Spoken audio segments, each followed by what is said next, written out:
আসসালামু আলাইকুম ওয়া রাহমাতুল্লাহি ওয়া বারাকাতুহু। কিয়ামতের 10টি বড় আলামত এবং আমরা কিয়ামতের কতটা কাছে, আজ আমরা এমন এক ভয়ানক প্রশ্নের মুখোমুখি হব যা প্রতিটি মানুষকে একদিন না একদিন ভাবতেই হবে। কিয়ামতের সময় কি খুবই কাছে?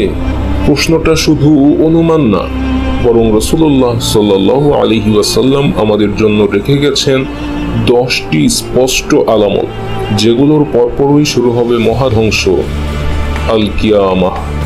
চলুন জেনে নেই একে একে সেই 10টি আলামত। কিয়ামতের 10টি আলামতের মধ্যে একটি হচ্ছে দাজ্জালের আগমন।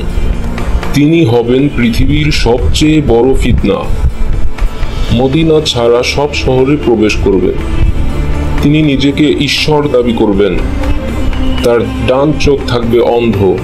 তিনি এমন অলৌকিক কাজ দেখাবেন যা মানুষকে বিভ্রান্ত করবে। দ্বিতীয় আলামত হচ্ছে ইমাম মাহদির আগমন। তিনি মহান এক নেতা, যিনি ইসলামকে পুনরুজ্জীবিত করবেন।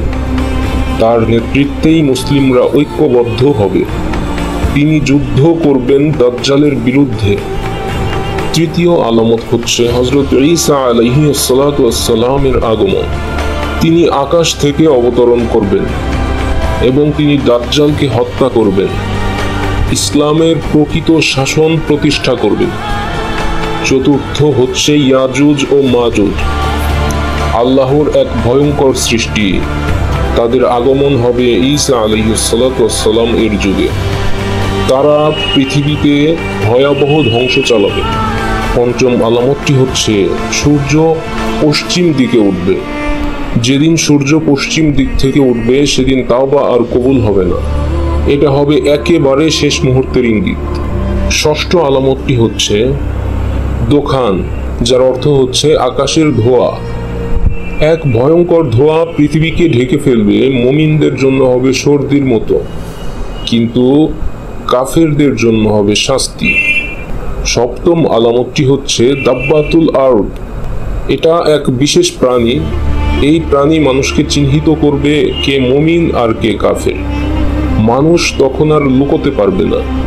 অষ্টম আলামতটি হচ্ছে জমিনে বড় ধস, 3টি জায়গায়, একটি পূর্বে, একটি পশ্চিমে এবং একটি আরব উপদ্বীপে।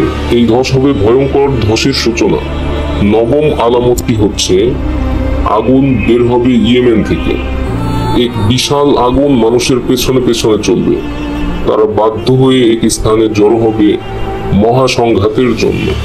কিয়ামতের 10 নম্বর আলামতটি হচ্ছে কাবা ধ্বংস ও কোরআন উঠিয়ে নেওয়া।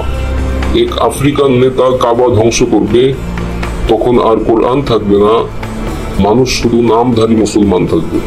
প্রশ্ন হলো, আমরা এখন কোন পর্যায়ে আছি? আজ দুনিয়ায় যা হচ্ছে, মুসলিমদের বিভক্তি, মধ্যপ্রাচ্যে অশান্তি, ফিতনার ছড়াছড়ি, প্রযুক্তির অন্ধ ব্যবহারে ধ্বংস, এই সবই ইঙ্গিত দিচ্ছে আমরা খুব কাছাকাছি এসে গেছি। শেষ কথা, আপনি কি প্রস্তুত? প্রতিদিনের নামাজে অলসতা করলে, সত্যের পথে হাঁটতে ভয় পেলে, কিয়ামতের আলামত জানা কোনো লাভেরই না।